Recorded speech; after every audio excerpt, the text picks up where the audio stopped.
All India मजलिस इत्तेहादुल मुस्लिमीन बंगाल चुनाव में 13 विधानसभा से पतंग उड़ाने की तैयारी जोर पर है।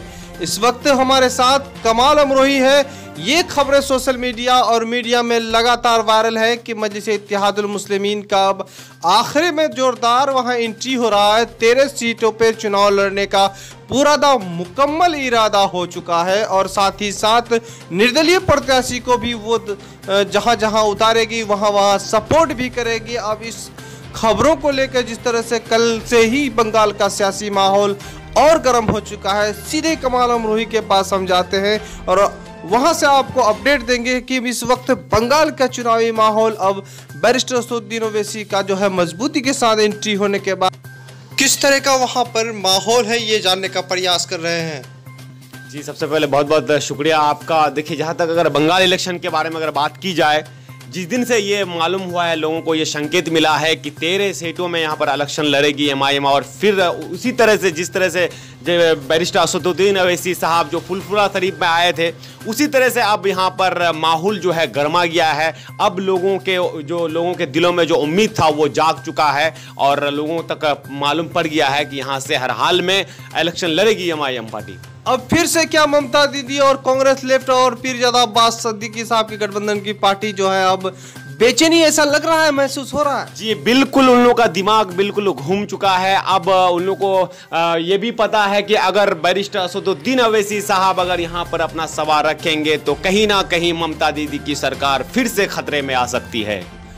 बताते चलें कि वहां पर जिस तरह से ममता दीदी और खासतौर पर कांग्रेस ये चाह रहे थे कि बैरिस्टर असदुद्दीन ओवैसी को बंगाल से भगा दिए, लेकिन अब बंगाल में मजलिस इत्तेहादुल मुस्लिमीन का फिर से एंट्री और 13 सीटों पे उम्मीदवार और कांग्रेस के गढ़ में खुद वहां पर चुनाव लड़ने की तैयारी में है। कमाल अमरोही साहब, मुर्शिदाबाद मालदा पर किस तरह का माहौल अभी देखने को मिल रहा है? जी देखिए, मालदा और मुर्शिदाबाद में मुसलमानों की आबादी ज़्यादा है और वहीं पर अपना जो कैंडिडेट है वहीं से उतारेंगे तो कहीं ना कहीं विपक्ष को बहुत ही यहाँ पर खतरे का सामना करना पड़ेगा। और देखिए, सुनने में ये भी आ रहा है कि बैरिस्टर असदुद्दीन ओवैसी साहब जो विधानसभा से जो निर्दलीय जो उम्मीदवार रहेंगे, वहाँ से जो निर्दलीय उम्मीदवार जो लड़ेंगे उनका भी सपोर्ट रहेगा, एमआईएम का भरपूर सपोर्ट रहेगा। बैरिस्टर असदुद्दीन ओवैसी साहब उनको सपोर्ट करेंगे तो कहीं ना कहीं याद आ रहा है इसी चीज़ से कि जैसे कि गुजरात में जैसे कि बैरिस्टर असदुद्दीन ओवैसी साहब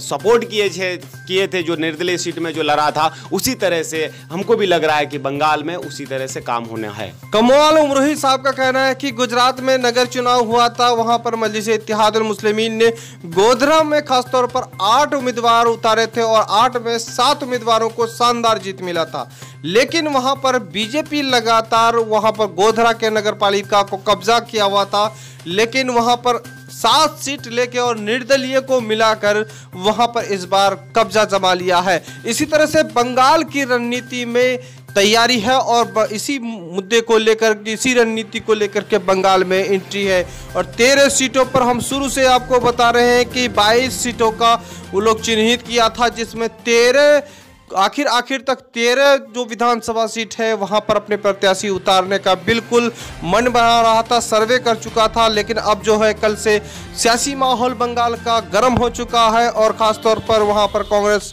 लेफ्ट और टीएमसी को बड़ी बेचैनी आ गया है कि अब जो है फिर से हैदराबाद के शेर यहां पर 13 विधानसभा में पतंग उड़ाने की तैयारी है। फिलहाल कमाल अमरोही साहब ये बताएं कि अब जो है मजलिस को कितना सीट आने का संकेत मिल रहा है? देखिए, अगर 13 सीटों से अगर ज़्यादा भी अगर यहाँ पर लड़ती है मजलिस तो उससे भी अच्छा होगा कि मैंने पहले ही भी कहा था आपको, अगर मजलिस 20 से 25 सीटों में लड़ती है तो यकीनन मानिए कि यहाँ से 15 सीटों में उनको कामयाबी मिलती। लेकिन खबर के मुताबिक मैं आपको बता दूं कि अब तक जो है 13 सीटों के बारे में बताया है और अगर यहाँ 13 सीटों में अगर लड़ती है तो 100% 13 सीट यहाँ से निकलेगी मजलिस के लिए।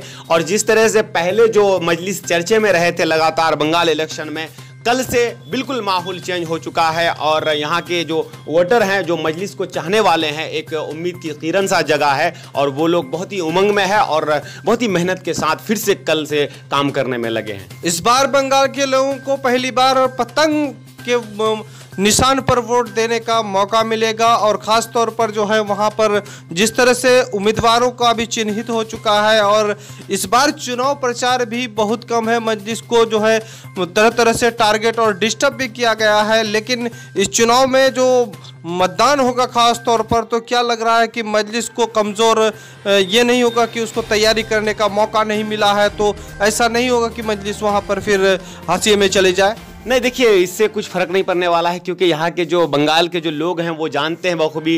कुछ दिन पहले जो बैरिस्टर असदुद्दीन अवैसी साहब का जो सभा होना था, उनके सभा को रद्द कर दिया गया, तो इससे कुछ फर्क पड़ने वाला नहीं है और भी मजलिस जो है मजबूत हुआ है। और देखिए विपक्ष को ये भी डर है कि बैरिस्टर असदुद्दीन अवैसी साहब को किसी भी तरह से बंगाल में एंट्री ना होने दिया जाए, क्योंकि अगर बैरिस्टर असदुद्दीन अवैसी साहब बंगाल में अगर एंट्री कर लेते हैं तो यकीनन मानिए कि यहाँ की राजनीति में कुछ मज़ा आएगा और जो विपक्ष दल है उनका पूरा पोल खोल देंगे। इसी के चक्कर में बैरिस्टर असदुद्दीन साहब को बंगाल आने से रोकने में पूरी ताकत झोंक दिए हैं। पहले मजलिस को टारगेट में लिया है ममता दीदी की सरकार, फिर मजलिस जब थोड़ा ठंडा हो गए फिर बीजेपी को लिए टारगेट में। अब देखिए कल से जो है बिल्कुल यहाँ की राजनीति चेंज हो चुका है और हमको लग रहा है कि फिर से ममता दीदी की सरकार फिर से बैरिस्टर असदुद्दीन अवैसी साहब को टारगेट करेंगे। स्टार प्रचारक के रूप में मजलिस इत्तेहादुल मुस्लिमीन के देश के अलग अलग राज्यों से आएंगे। जिस तरह से आपको झारखंड हो गया, उत्तर प्रदेश हो गया, बिहार हो गया, हैदराबाद और गुजरात, महाराष्ट्र, इन जगहों से वहां पर स्टार प्रचारक आएंगे। और बंगाल में दो भाषी के लोग हैं, कुछ लोग जो उर्दू भाषी हैं और कुछ लोग हिंदी भाषी हैं। कुछ लोग ऐसे हैं जो सिर्फ बंगाली समझते हैं, बंगाली बोलते हैं। लेकिन उस वक्त जो है मजलिस के जो स्टार प्रचारक और राष्ट्रीय अध्यक्ष वहाँ पर प्रचार करेंगे, तो क्या लोगों को जो है मजलिस के पैगाम और संदेश को पहुँचाने में कितनी कठिनाई का सामना करना पड़ेगा? देखिए नवीद साहब, इससे कुछ दिन पहले जो बिहार के जो प्रदेश अध्यक्ष अख्तरुल इमान साहब जो प्रचार के लिए आए थे यहाँ पर, खासतौर से मजलिस का पैगाम को लेकर आए थे, उसी दिन पूरा साफ हो गया है कि यहाँ के लोग जो बिहार से सटे हुए ज़िले हैं, जैसे मुर्शिदाबाद हुआ और सारे जो मालदा हुआ, तो ये लोग हिंदी उर्दू समझते हैं और बखूबी जानते हैं ये लोग। और कुछ लोग जो है हमारे बंगाल के जो है वो बिहार भी जाते हैं और बिहार में मार्केटिंग करते हैं, बिहार के लोग बंगाल आते हैं, तो इन लोगों का डिस्कस होते रहता है। तो भाषा में उतना फ़र्क पड़ने वाला नहीं है। लोग यहाँ के लोग जो है हिंदी समझते हैं और जो भी दिक्कत होता है तो छोटा छोटा टीम बिल्कुल काम कर रहे हैं मजलिस के लिए और घर घर तक वो मजलिस के बारे में समझाते हैं और लोग समझ भी लेते हैं। तो स्टार प्रचार के रूप में जो अख्तरुल इमान साहब यहाँ पर आए थे, उनका सभा भी हुआ था। तो एक बिहार प्रदेश अध्यक्ष आने से इतना बड़ा सभा हुआ था, तो बताइए कि जो बैरिस्टर असदुद्दीन अवैसी साहब जो मजलिस के राष्ट्रीय अध्यक्ष हैं, वो उसके आने से कितना जन सैलाब होने का संकेत था। इसलिए विपक्ष जो है पूरी ताकत झोंक दी है उनको बंगाल आने से। अब ऐसा लग रहा है कि हमको यहाँ से साफ दिख रहा है इस वक्त की मालदा, मुर्शिदाबाद, ग्वालपोखर, चकुलिया, इन विधानसभाओं में मजलिस खाता खोलते हुए दिखाई दे रहा है। क्या आपको लग रहा है? जी बिल्कुल, यहाँ पर एक तरफा इलेक्शन होने वाला है। हर हाल में यहाँ से मजलिस को कामयाबी मिलेगी। देखिए जो यहाँ के जो वोटरों के दिल में जो आपका ये पीरजादे अब्बास सिद्दीकी साहब जो बसे हुए थे, वो क्यों बसे हुए थे, मैं आपको खुलासा करना चाहूँगा कि लोगों को यहाँ पर मालूम था कि अब्बास सिद्दीकी साहब मजलिस के साथ बैरिस्टर असदुद्दीन अवैसी के साथ गठबंधन में लड़ेंगे, इसलिए यहाँ के लोगों का चाहत ज़्यादा था। जैसे ही वो लेफ्ट में चले गए हैं, लोग यहाँ के लोग जो है बिल्कुल उनसे खफा है और मजलिस का इंतजार करते थे बहुत बेसब्री से। और देखिए कल मालूम भी पड़ रहा है कि 13 सीटों में इलेक्शन लड़ेंगे और एक नया जो है उमंग आ चुका है और एक नई किरण जल चुका है यहाँ पर मजलिस के लिए।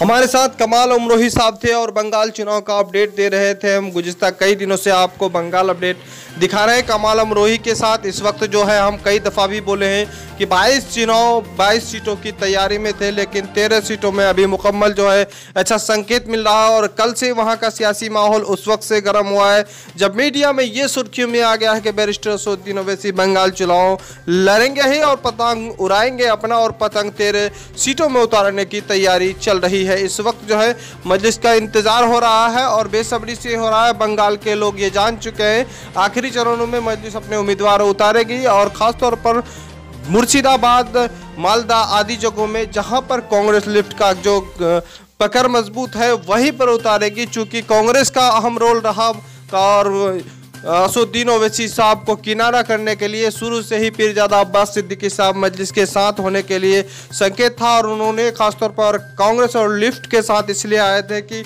ताकि मजलिस को भी इस गठबंधन में शामिल किया, लेकिन मजलिस को हाशिए में छोड़ करके वहां पे रणनीति को खराब करना चाहा, जिससे मजलिस को काफ़ी हालांकि कठिनाई का सामना करना पड़ा।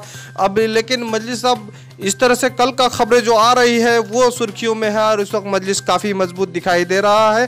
फिलहाल असदुद्दीन ओवैसी साहब का इंतजार है बारीकी के साथ। ऑब्जर्वर माजिद हुसैन साहब वहाँ देखते हैं 2-1 दिनों में ये आपको साफ क्लियर हो जाएगा कि मजलिस कितने सीटों पे उम्मीदवार उतारेगी। फिलहाल आप देख रहे हैं द मैसेज न्यूज़। इस तरह से न्यूज़ पाने के लिए हमारे चैनल को सब्सक्राइब करें और अच्छा लगे तो लाइक करें और दोस्तों को शेयर करें। खुदा हाफिज़।